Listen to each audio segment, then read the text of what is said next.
China has built two canals with a combined length of more than 2,400 kilometers. This scale is historic. The Indus River itself is about 500 kilometers shorter than this combined length. Even if the individual lengths of Pakistan's major rivers, the Ravi, Satluj, Jhelum, and Chenab, are added together, none of them come close to this. These are natural rivers. If this man-made canal project is compared to them, its length turns out to be 12 times greater. It is not just about length. The combined annual water carrying capacity of these two canals is 27.8 billion cubic meters. To understand how much water that is, it is roughly twice the total storage capacity of Pakistan's largest dam Tarbela. This amount of water is about 17 times more than the annual water consumption of Karachi, Pakistan's largest city. This is an extraordinary and historic engineering project. The following report explains which region of China it is located in and why China undertook it. To understand this project, it is necessary to first understand China's basic geographic divide, which is the real reason behind it. Most of China's population of over 1.4 billion lives in the northern regions. This includes the northeastern region, which due to industrial and agricultural development now faces a shortage of water. This region also has a relatively higher population and contributes a larger share to the country's GDP. Being a plains region, urbanization here is also the highest. Compared to this, the available water resources in this region are extremely limited. In contrast, China's southern region has relatively less agricultural land and industrial resources. But water is available there in much greater abundance. Where water is needed most, there is a shortage. Where the need is less, water is abundant. After the founding of modern China, as its population and needs grew rapidly, the problem of water scarcity began to emerge. Even the Yellow River, considered northern China's lifeline, started running short of water due to growing population pressure. Foreseeing this dangerous water shortage situation, Mao Zedong, the founding father of modern China, said in 1952 that the south has plenty of water and the north has little. So if possible, water could be borrowed from the south for the north. After decades of research and feasibility studies, in 2002, the Chinese Communist Party approved turning this vision into reality through the South-North Water Diversion Project. Under this project, China planned to build 3 routes, eastern, central, and western, to pull northern China out of its water crisis. The total estimated cost of the project exceeds $62 billion, making it one of the most expensive and ambitious engineering projects in the world. Under the Water Diversion Project, all 3 routes combined were designed to transfer 44.8 billion cubic meters of water annually from southern China's rivers to the water-scarce northern regions. The combined capacity of the 3 routes is about 3 times that of Tarbela Dam. The eastern route begins in Jiangsu province near Yangzhou, China. From here, it draws water from the Yangtze River, China's largest river, and delivers it to the northern region, home to about 15 million people, along with adjoining areas.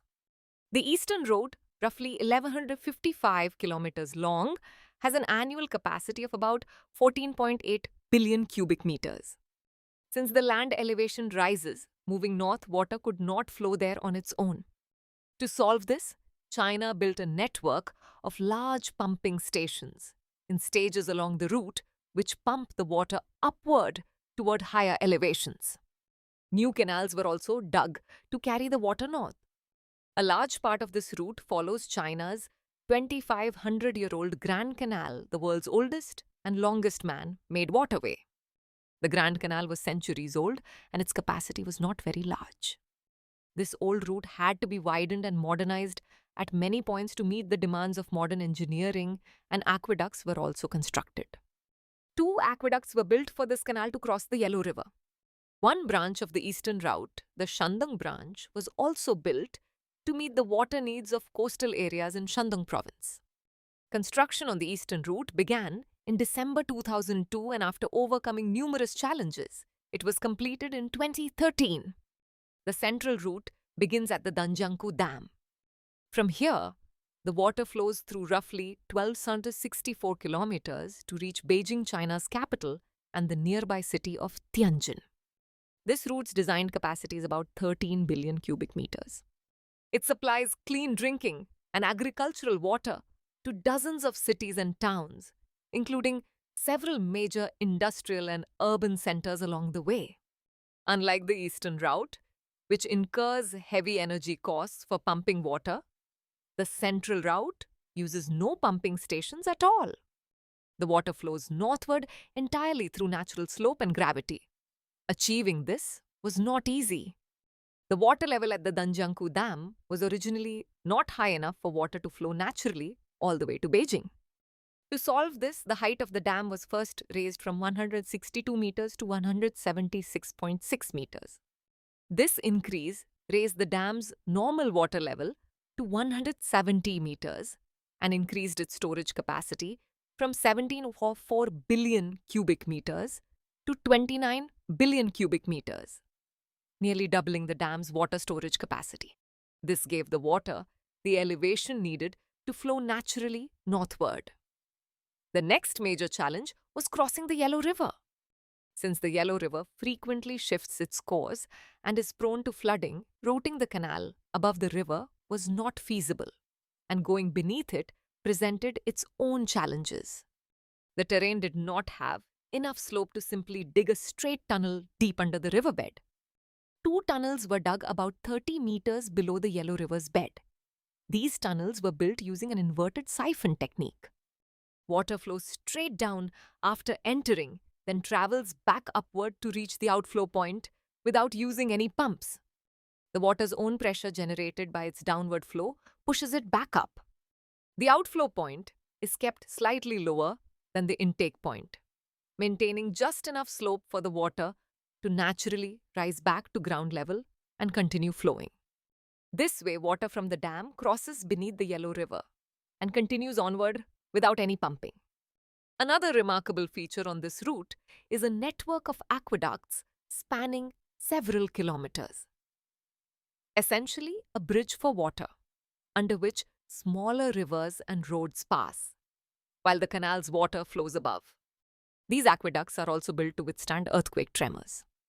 Since this road provides drinking water to hundreds of millions of people, strict cleanliness protocols are enforced. Green belts line both sides of the canal, and industrial waste and any kind of contamination are strictly prohibited from entering it. There were delays in this project's construction. This route officially began in 2003 and was scheduled for completion by 2010, but due to the resettlement of millions of people, the complications of raising the dam's height and environmental challenges, its completion was delayed by 4 years, finally being inaugurated in December 2014. The central route's story does not end there. Since so much water is being diverted from the Danjangku Dam area, a water shortage was expected to occur there too. To address this potential shortfall, a project was designed to divert water from the Three Gorges Dam on the Yangtze River into the Han River, ensuring that the downstream flow of the Han River remains steady and that the water supply to the central route heading to Beijing is not reduced either. This tunnel is currently still under construction and is expected to be completed by 2031. With the eastern and central routes successfully completed, the first two phases of the South-North Water Diversion project are now finished. Together, these two routes span a combined length of 2419 kilometers with a combined designed water transfer capacity of 2078 billion cubic meters annually, twice the total storage capacity of Tarbela Dam, one of Pakistan's and the world's largest dams.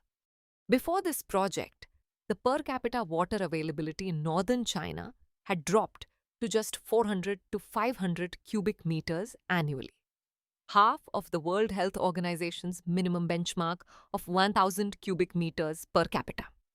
Thanks to these routes, the drinking water supply has been restored. The underground water table, which had been declining for decades, has begun rising again and crop yields have also improved.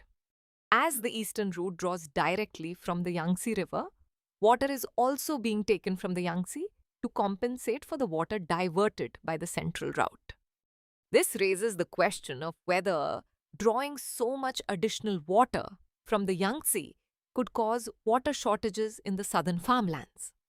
There is also concern that if the Yangtze's flow decreased, seawater could intrude into the river's delta region, turning the land there barren. To address this risk, the Yangtze's flow levels are carefully monitored. Currently, only the surplus water that would otherwise flow into the sea or the extra water that comes during flood periods is diverted toward the northbound canals, meaning the water needs of the southern region are also being kept in mind. The most challenging phase of the South-North Water Diversion project is its third phase, the western route, which will pass through the Himalayas and Tibetan mountain ranges. This route has been specifically planned to address water shortages in the arid and desert farmlands of northwestern China, particularly benefiting provinces like Gansu, Shanxi, Ningxia, and Inner Mongolia. The basic purpose of this route is to take water from the upper reaches of rivers in western China and merge it into the upper stream of the Yellow River. The Yellow River's flow has diminished due to relentless pressure from population and industry, and as a result, the parts of China's north that depend heavily on population and industry are facing water shortages. Through this diversion project, the Yellow River will regain the lifeline it needs and will be able to sustain its flow to meet ongoing agricultural and industrial demands. This western route is considered the most difficult engineering challenge of the three, since it passes through the Tibetan Plateau and Himalayan regions, which face severe risks of landslides, avalanches, and earthquakes.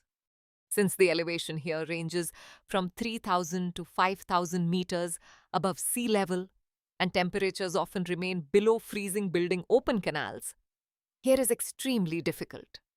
The plan is to construct this entire route as hundreds of kilometers of underground tunnels cut through the mountains. Under this plan, dams will be built on the upper reaches of the Yellow River, the Tongtian River, and the Dadu River. Water from these dams will be channeled through a complex network of tunnels and ultimately merged into the Yellow River. The western route's designed capacity is 17 billion cubic meters annually, with a length of 450 kilometers. As for its progress and timeline, this project is still in its initial planning phase. Given the harsh conditions of avalanches, storms, and environmental impacts, its expected completion is projected to be around 2050. Through the South-North Water Diversion Project, China has overcome some of nature's greatest geographical challenges. This project is not just about transferring water. It stands as an example of China's foresight and the engineering scale of the modern era. This project has faced criticism over its environmental impact and the resettlement of more than 3,000 people. Supporters argue that the benefits gained from this project outweigh the costs borne by those who had to be resettled, and that such criticism is common for large-scale engineering projects worldwide. To keep watching interesting and research-based videos like this, don't forget to subscribe to this channel. Thank you.